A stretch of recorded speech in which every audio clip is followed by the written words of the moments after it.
Assalamualaikum warahmatullahi wabarakatuh. Alhamdulillahirrabbilalamin. Wassalatu wassalamu ala asyrafil anbiya wal mursalin wa ala alihi wa sahbihi ajma'in. Jamaah rahimakumullah, alhamdulillah. Mudah-mudahan kita tetap diberi Allah kesehatan, sehat jasmani, sehat rohani. Kita diberikan kemudahan oleh Allah. Kita diberikan keberkahan, istiqomah sampai akhir hayat kita. Amin ya rabbal alamin. Salam serta salam mari kita sampaikan kepada baginda Nabi Muhammad SAW. Dan kita semuanya diaku menjadi umatnya dan benar-benar kita mendapatkan syafaatnya beliau, baginda Nabi Muhammad SAW. Allahumma sholli ala sayyidina Muhammadin wa ala ali sayyidina Muhammad.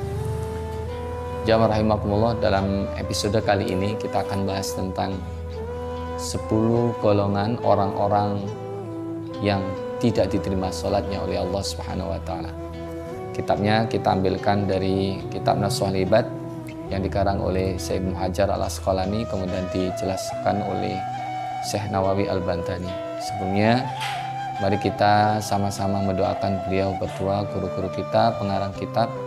Mudah-mudahan beliau ditempatkan di surganya Allah dengan berkah ilmu yang telah diajarkan pada kita semuanya, para santrinya, dengan kitab yang telah ditulisnya ini. Ila hadratin Nabi Mustafa Rasulullah sallallahu alaihi wasallam wa ala alihi wa azwajihi wa dzurriyyatihi, khususan mualliful kitab Nashul Ibad Syekh Nawawi Al-Bantani, Syekh Ibnu Hajar Al-Asqalani, wa abana wa ummatina wa jaddatina wa ustadina wa masyayikhina. Al-Fatihah. A'udzu billahi minasyaitonir rajim. Bismillahirrahmanirrahim. Alhamdulillahirabbil alamin arrahmanir rahim maliki yaumiddin. Iyyaka na'budu wa iyyaka nasta'in. Ihdinas shiratal mustaqim. Shiratal ladzina an'amta 'alaihim ghairil maghdubi 'alaihim waladdallin. Amin ya rabbal alamin. Jamaah rahimakumullah, 10 golongan yang tidak diterima sholatnya ini terdapat dalam halaman 70. Bismillahirrahmanirrahim. Qala Nabi sallallahu alaihi wasallam, asyratu nafarin lan yaqbalallahu ta'ala sholatahum. 10 golongan sholatnya tidak diterima oleh Allah. Sebagai orang beriman tentunya kita ingin sholat kita, apa yang kita lakukan setiap hari ini diterima oleh Allah. Maka kalau kita ingin diterima oleh Allah, setidaknya kita hindari 10 golongan ini. Apa itu golongannya? Yang pertama, rajulun shalla wahidan ay munfaridan bi ghairi qiraatin. Seseorang yang sholat sendirian, munfarid, tanpa membaca apapun. Ini sholat yang tidak diterima oleh Allah. Kenapa? Kalau dalam syariat atau kitab fikih yang kita pelajari, sholat itu ada syarat dan rukun. Dan rukun ini sesuatu kalau tidak dilengkapi maka orang yang bersangkutan itu sholatnya batal. Salah satu di antara rukun ini adalah membaca suratul Fatihah. Sebelum membaca suratul Fatihah maka orang yang sholat itu harus takbiratul ihram. Ini rukun. Di samping niat. Maka kalau orang sholat sendirian kemudian tidak baca suratul Fatihah, maka dengan sendirinya sholatnya tidak diterima oleh Allah Subhanahu wa Ta'ala karena rukunnya tidak lengkap. Beda dengan sholat berjamaah. Sholat berjamaah tanpa membaca apapun, hanya mengikuti gerakan imam dengan niat sholat berjamaah menjadi seorang makmum, insya Allah ini diterima. Ini loh fadilah jamaah. Kalau seandainya kita mau menjalankan sholat 5 waktu dengan berjamaah, insya Allah diterima oleh Allah dengan berkahnya jamaah. Berbeda dengan sholat sendirian, ini akan detail. Maka sholat sendirian tanpa membaca apapun, maka sholatnya tidak diterima oleh Allah. Itu yang pertama. Yang kedua, warajulun la yu'addi az-zakat, yaitu seseorang yang tidak mengeluarkan zakat. Zakat ini juga termasuk rukun Islam yang mau nggak mau harus dikeluarkan, namanya rukun.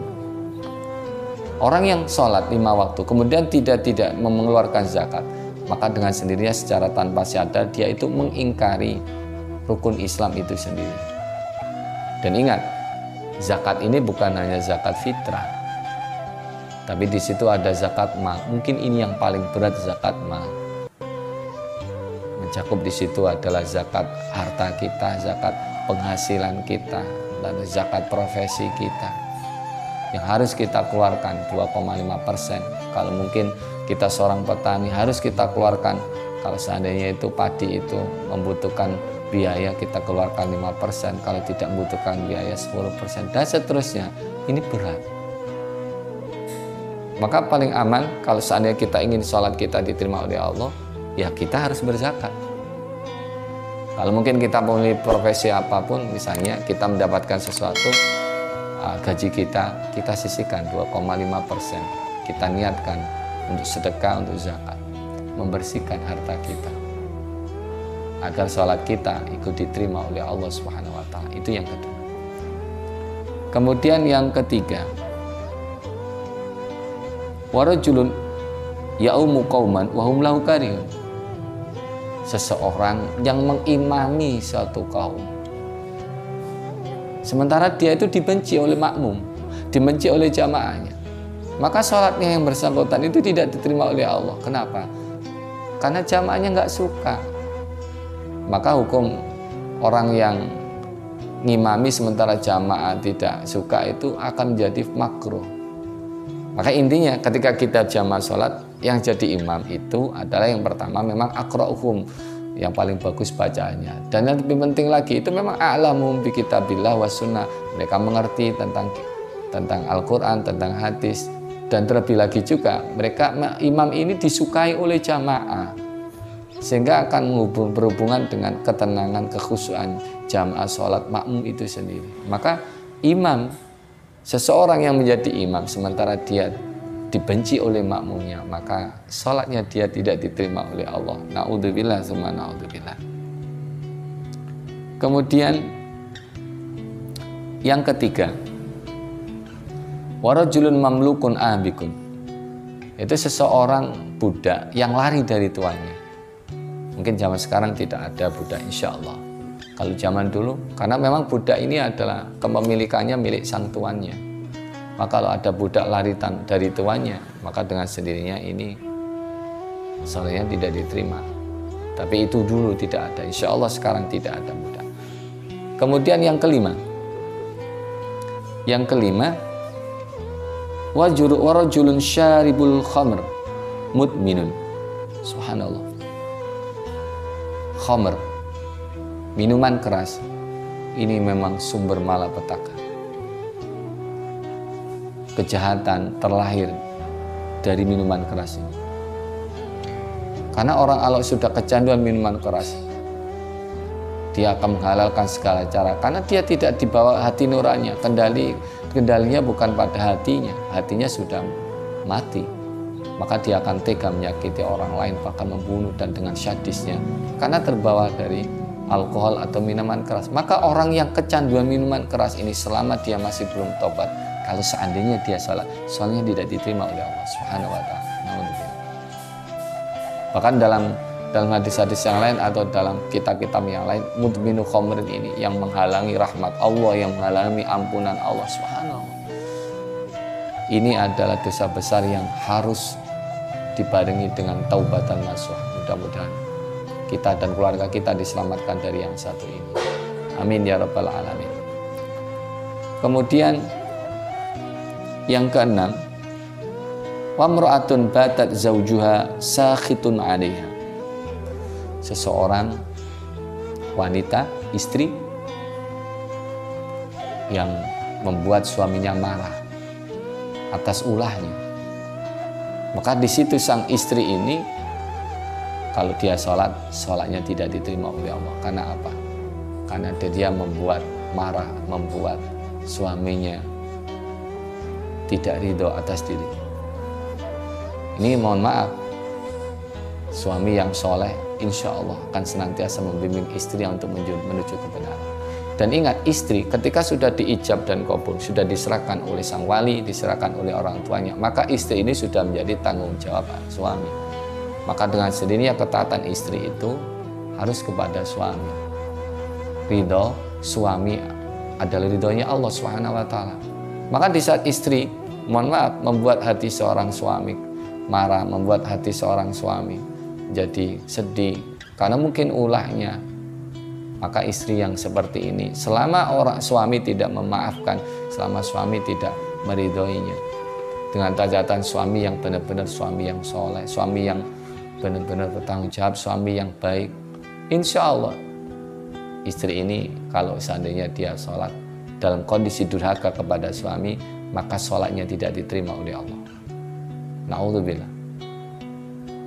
Maka tolong mari kita merenung sama-sama, wahai para jamaah yang notabene menjadi seorang istri. Suami di situ ada surga. Kalau seandainya sholat 5 waktu sudah, kemudian sholat baca Quran sudah, zakat sudah, tinggal ridho suami. Inilah yang akan mengantarkan seorang istri akan mendapatkan surganya Allah. Kemudian yang ketujuh, wa imra'atun hurratun tusalli bighairi khimar, yaitu wanita yang merdeka, sholat tanpa khimar, sholat tanpa penutup aurat. Karena aurat ini syarat sahnya sholat, dan bagi wanita itu ada seluruh tubuh kecuali wajah dan telapak tangan. Maka kalau ada seorang wanita sholat sementara auratnya kelihatan, maka dengan sendirinya sholatnya tidak sah. Kalau sholatnya tidak sah, maka sholatnya tidak diterima oleh Allah. Kemudian yang ke-8, wa akilur riba, pemakan riba. Subhanallah, riba ini merupakan sumber petaka. Riba ini adalah penghilang berkah. Mereka yang masih berkecimpung dengan dunia riba, mereka yang berkecimpung dengan harta riba, maka sholat dia tidak akan diterima oleh Allah Subhanahu wa ta'ala. Subhanallah, na'udzubillah.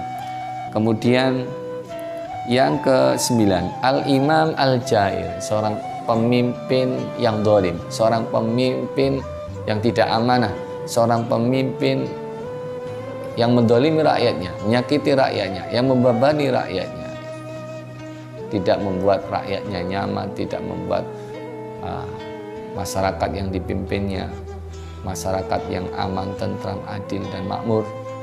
Maka pemimpin seperti ini adalah pemimpin yang soalnya tidak diterima oleh Allah. Padahal kalau seandainya ada pemimpin imamun adil, doanya ada akan dijawab oleh Allah. Dia akan mendapatkan naungan di saat tidak ada naungan kecuali naungannya Allah. Itu pertama kali disebut adalah imamun adil. Tapi kalau ada imam yang jair, imam yang benar-benar kejam terhadap rakyatnya, seorang pemimpin yang dolim terhadap rakyatnya, maka imam atau pemimpin seperti ini salahnya tidak diterima oleh Allah Subhanahu wa ta'ala. Dan yang terakhir, warajulun la tanhahu sholatu 'anil fahsya wal munkar la yazdatu minallahi illa bu'dan. Orang yang sholat tapi juga masih tetap berkecimpung dengan kemaksiatan. Orang yang sholat masih tetap melakukan kemungkaran, melakukan kefasikan, tidak semakin dekat dengan Allah tapi semakin jauh dari Allah. Maka sholat inilah tidak diterima oleh Allah, karena sholatnya hanya sebatas rutinitas, sholat hanya sebatas menggugurkan kewajiban. Na'udzubillah teman, na'udzubillah. Maka 10 kriteria, 10 golongan ini mari kita sama-sama hindari. Yang pertama, mereka sholat sendirian tanpa membaca apapun. Yang kedua, di situ disebut seorang yang tidak mau mengeluarkan zakat, entah itu zakat fitrah ataupun zakat mal, zakat harta. Kemudian yang ketiga, seorang yang imami sementara dirinya itu dibenci oleh makmumnya. Kemudian yang keempat, seorang budak yang lari dari tuannya. Kemudian yang kelima, seseorang yang masih terbawa pengaruh minuman keras atau dia termasuk orang-orang yang kecanduan minuman keras. Kemudian yang keenam, seorang wanita, seorang istri yang membuat murka suaminya karena kelakuannya, maka istri tersebut sholatnya tidak diterima oleh Allah. Dan kemudian yang ketujuh, seorang wanita yang sholat tanpa menutup auratnya atau kelihatan auratnya. Dan yang kedelapan, seorang pemakan riba, harta riba, selalu dia konsumsi untuk dalam kehidupan sehari-harinya, maka sholatnya juga tidak akan diterima.